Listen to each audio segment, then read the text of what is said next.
Hello friends. So in this video we will be discussing the syllabus of paper 1 in UGC net. तो अभी हमारा net का exam आने वाला है, तो उसमें पेपर 1 का एग्जैक्ट सिलेबस क्या है वो बहुत से लोगों को डाउट है।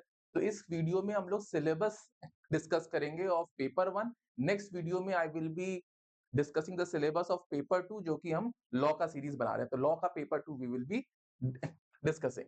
तो नेट पेपर 1 का सिलेबस क्या है ये हमारा इस वीडियो में हमें डिस्कस करना है। देखिए, अगर आप डायरेक्टली किसी भी बुक से पढ़ते हैं, लेकिन अगर आपने सिलेबस को पहले नहीं पढ़ा, तो आप हमेशा एक डाउट में रहेंगे।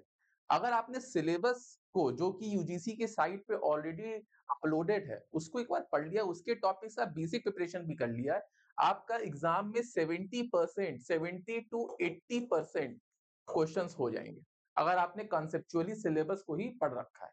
देखिए, फिर भी मैं कह रहा हूँ 100% नहीं, क्योंकि कुछ क्वेश्चंस अलग आते ही हैं, जो कि आपको किसी किताब में नहीं मिलेंगे। ठीक है? तो उसके लिए तो कुछ नहीं किया जा सकता, उसके लिए आपने कितना पढ़ा है, ये आपके लक पे भी बहुत कुछ डिपेंड करता है। बट अगर आपने सिलेबस के टॉपिक्स को पढ़ लिया है, then 70 to 80% of the questions you will be able to solve. तो इसमें 10 यूनिट्स है इस सिलेबस में हमारे, और मोर और लेस कोई इसमें लिखा तो यही है कि हर यूनिट से 5 क्वेश्चंस आएंगे। पेपर 1 में क्या है, 50 एमसीक्यूज आएंगे आपके, देयर विल बी 50 क्वेश्चंस।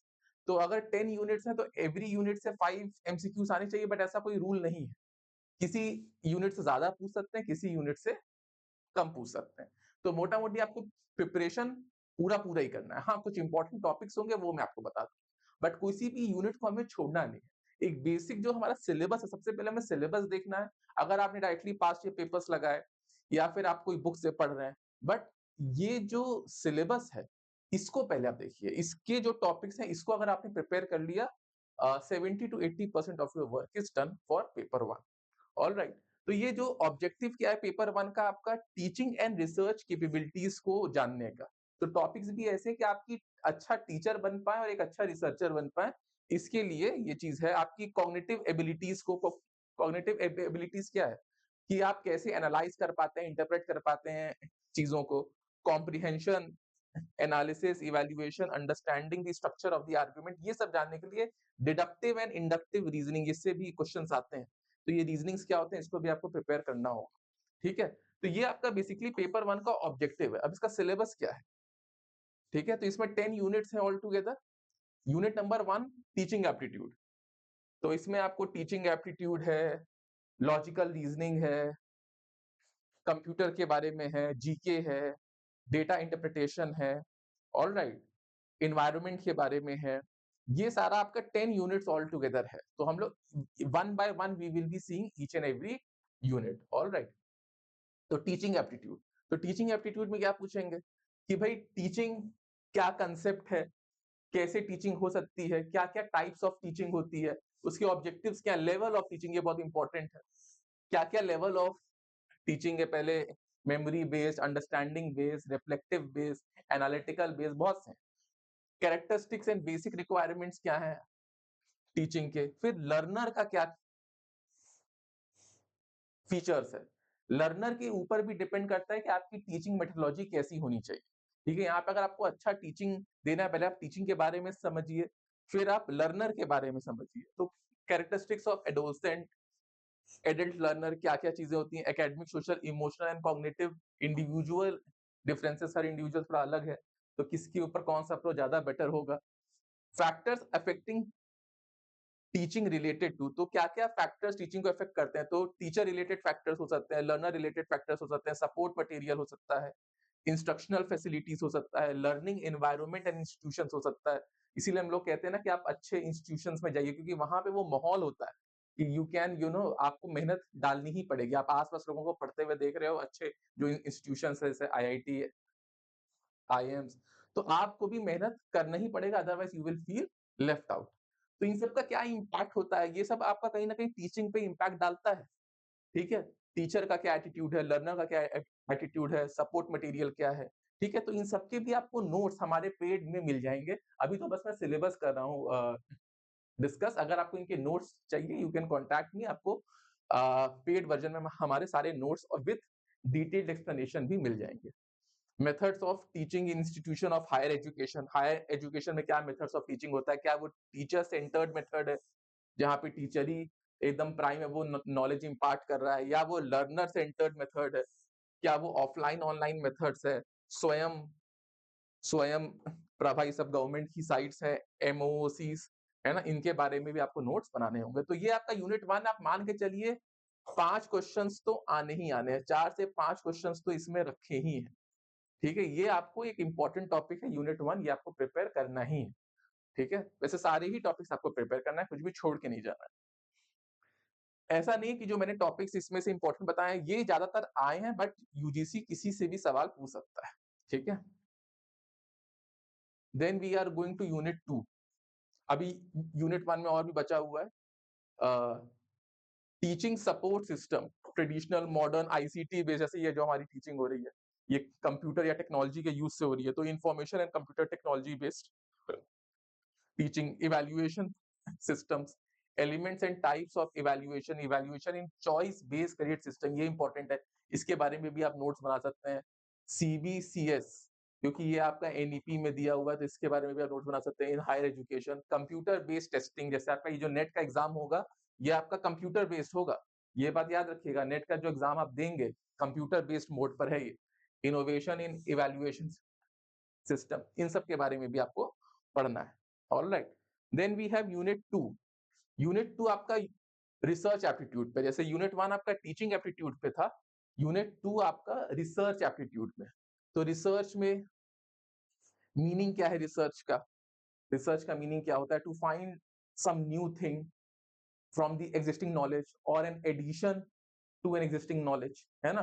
कुछ भी रिसर्च गैप जो भी है, टाइप्स क्या है रिसर्च के, कैरेक्टरिस्टिक्स क्या है, positivism, post positivism approach to research, ये सब आपका फिलोसफी से रिलेटेड है। मेथड्स ऑफ रिसर्च क्या है? Experimental, descriptive, historical, qualitative and quantitative methods. इन सब के अगर आप सिंपल सिंपल नोट्स भी पढ़ लेंगे ना, आपको बस इनके बारे में पता हो, that is enough. Steps of research, ये बहुत इंपॉर्टेंट है, इससे सवाल आता ही आता है। प्रोसेस ऑफ रिसर्च भी इसको कहते हैं, process of research. Alright, thesis and article writing format, style of referencing आता है इसमें, API referencing style, Chicago referencing style, है ना? जितने भी टाइप्स ऑफ रिफरेंसिंग स्टाइल्स होते हैं ये है। Application of information computer technology in research, research ethics क्या होता है, ये इस पे भी क्वेश्चंस आते हैं। Alright, then unit 3 is regarding comprehension, इससे आपका 4 एमसीक्यूज तो आने ही आने, एक कॉम्प्रिहेंशन देगा और उस पे आपको वही कॉम्प्रिहेंशन पढ़ना है, उसी के बेसिस पे आंसर देना है। ठीक है, तो एक क्वेश्चन तो कॉम्प्रिहेंशन बेस्ड होगा ही होगा। ठीक, then you have communication. Communication क्या है? Meaning, types and characteristics of communication. तो कम्युनिकेशन में से भी आ जाते हैं, 3 से 4 क्वेश्चंस तो आने ही आने हैं, और इसमें ज्यादातर एजर्ट एजर्शन और रीजनिंग के बेस पे आते हैं। 2 स्टेटमेंट बेस्ड क्वेश्चन ज्यादा आते हैं, स्टेटमेंट बेस्ड क्वेश्चंस ज्यादा आते हैं। तो communication, meaning, types, characteristics of communication, effective verbal या non verbal, intercultural group, class communication, barriers to effective communication, इस पे भी आ सकता है। मास मीडिया एंड सोसाइटी, तो ज्यादा बड़ा नहीं है, छोटे ही यूनिट है, अगर आप इसको गूगल सर्च करके भी पढ़ते हो ना, देन ऑल्सो आपका ये टॉपिक कवर हो जाएगा। ठीक है, then mathematical reasoning and aptitude, unit 5। ये थोड़ा टॉपिक बच्चों को डर लगता है इससे, यूनिट 5 का जो है।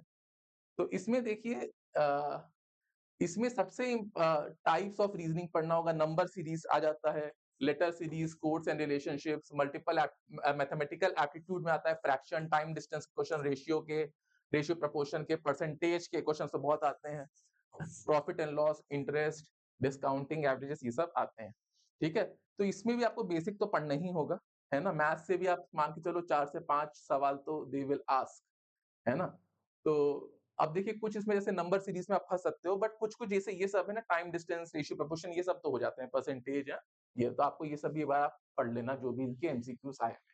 ठीक है, और बाकी हमारा पास्ट ईयर के वीडियो एनालिसिस है और हमारा पेड नोट्स भी सब अच्छे से दिया हुआ है, जो जो स्पेसिफिक क्वेश्चंस आते हैं। Then you have logical reasoning.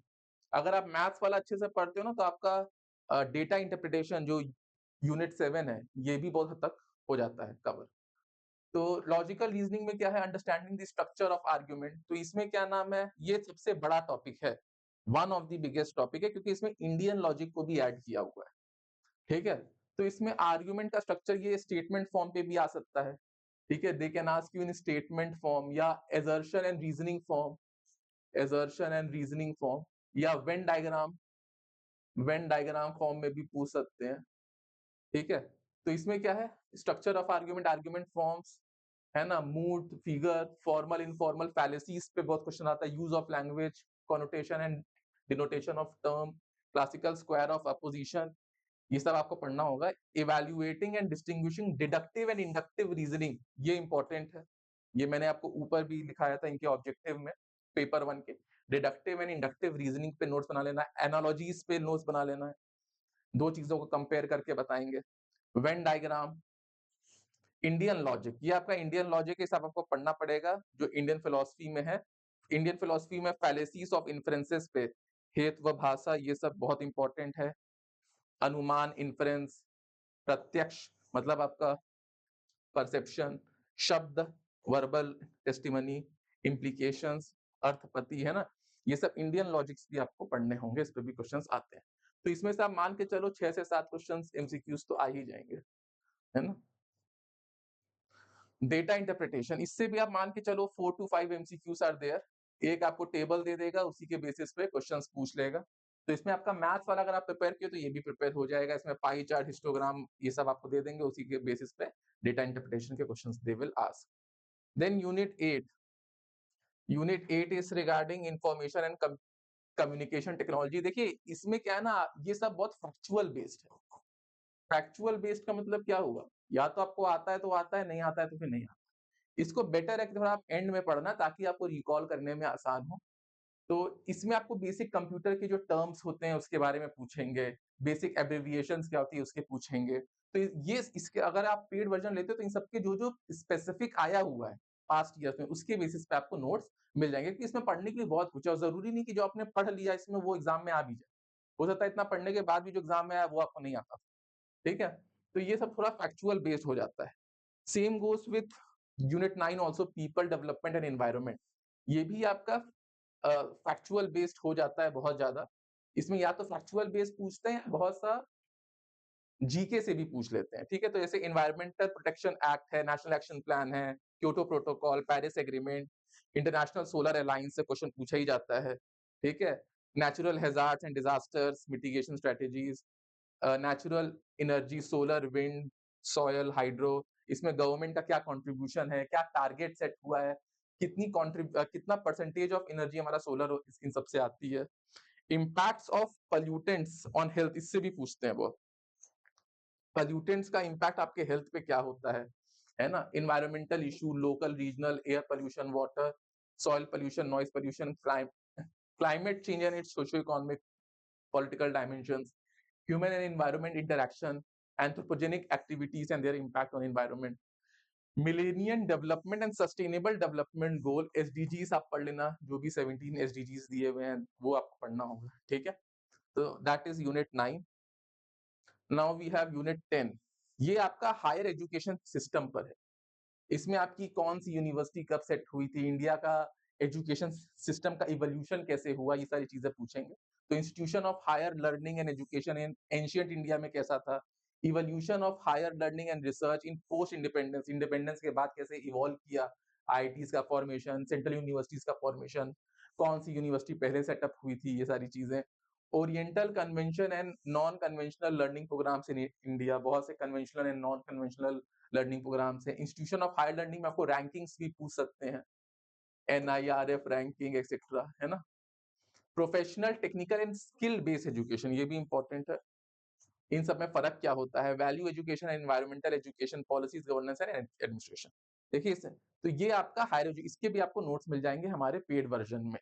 तो अगर आप हमारा पेड वर्जन लेते हैं नोट्स का, तो आपको जो जो फैक्चुअल चीजें हैं उस पर ज्यादा ना पढ़ के, जो क्वेश्चंस पास्ट ईयर में आए उसके हिसाब से पढ़ने में हेल्प मिल सकती है। आपको जो भी नोट्स मिलेंगे उसका कॉस्ट है ₹999, और ये आपको है पेपर 1 एंड पेपर 2, जो कि आपका लॉ से रिलेटेड है। दोनों के नोट्स आपको ₹999 में मिल जाएंगे, ठीक है? You have to contact on 8750121938। All right. अब देखिए इसमें लिखा हुआ है 5 questions each carrying 2 marks are to be set from each module. तो 10 मॉड्यूल्स है, 5 क्वेश्चन बोला था, बट ऐसा होता नहीं, ठीक है? किसी से ज़्यादा पूछते हैं, किसी से कम पूछते हैं, तो आपको मोर और लेस सब प्रिपेयर करना है। Alright, so with this we are ending with our video. हमने पेपर 1 का syllabus we have discussed. Next video में we will be discussing the syllabus of paper 2। So thank you all.